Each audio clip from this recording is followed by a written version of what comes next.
in the southeastern heartland of Nigeria, during an era when the British Empire extended its relentless grip across the African continent. One powerful alliance stood firm against the wave of colonization, the Arrow Confederacy.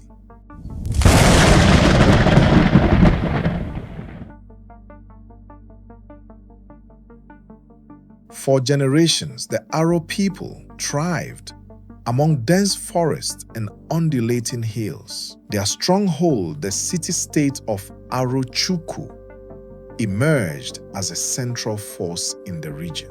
Renowned for their strategic brilliance, diplomatic skill, and military strength, the Aro established a formidable system of governance that commanded both fear and admiration. At the foundation of Aro dominance lay their control over the Igbo heartland. Through extensive trade routes and deep-rooted spiritual influence, the Aro built a powerful network.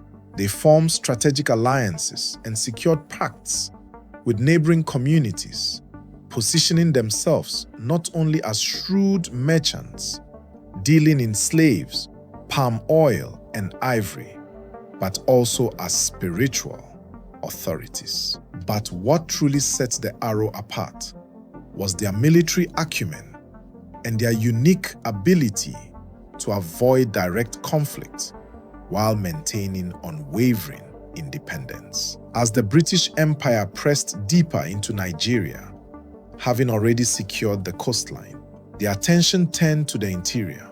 Yet the Arrow Confederacy, guided by their influential oracle, consistently thwarted British advances. Their deep knowledge of local terrain, traditions, and spiritual dominance made British intrusion nearly impossible for years. However, by the early 20th century, the tide was turning. With much of West Africa already under British control, the empire grew increasingly intolerant of Aro defiance. The Aro stood as the last major impediment to complete British hegemony in the region.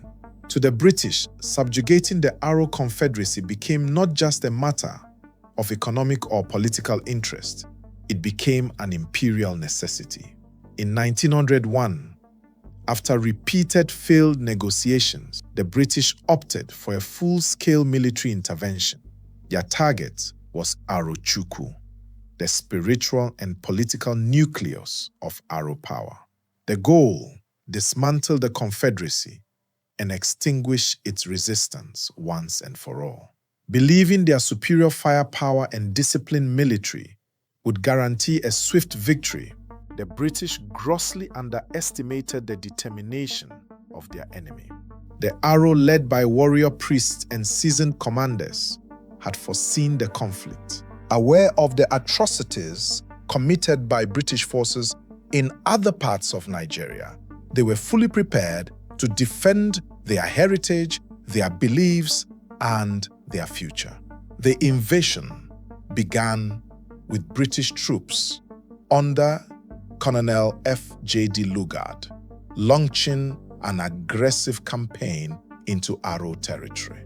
Armed with rifles, cannons, and thousands of soldiers, the British advanced with precision.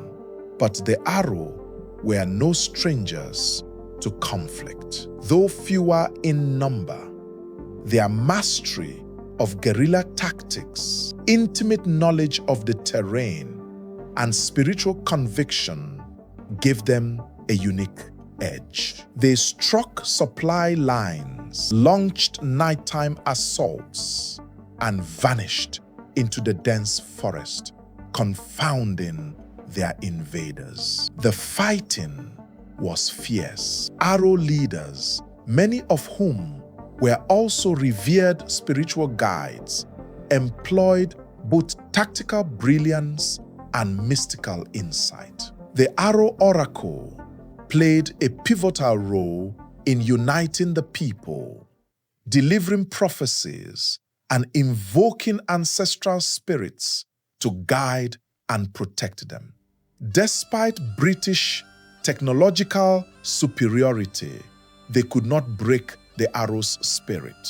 The resistance was intense, and for a time, it seemed as though the British would be turned back. But over time, the weight of British reinforcements and resources began to take its toll. Gradually, the Confederacy's defenses faltered.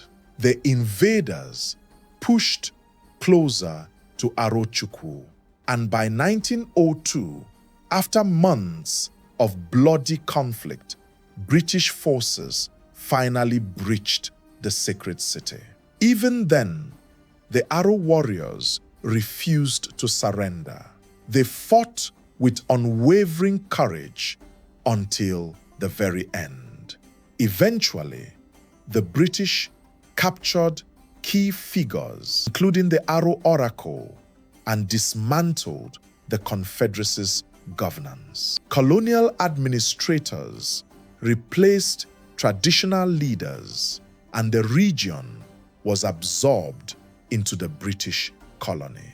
Many Aro elites were imprisoned or exiled, and the once mighty Confederacy was brought to its knees. But while the Aro were defeated militarily, their legacy endured. Their defiance became a symbol of courage and resilience. They had fought not merely to defend territory, but to preserve their identity, their culture, and their spiritual heritage. The Anglo-Aro War marked the end of Aro independence, but it also illuminated the lengths to which indigenous peoples would go to resist foreign domination.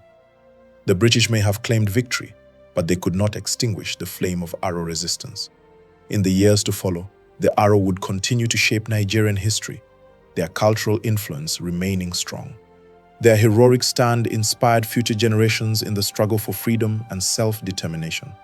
Though the Confederacy fell, the seeds of nationalism and the yearning for independence had been sown, seeds that would eventually blossom decades later in Nigeria's fight for sovereignty.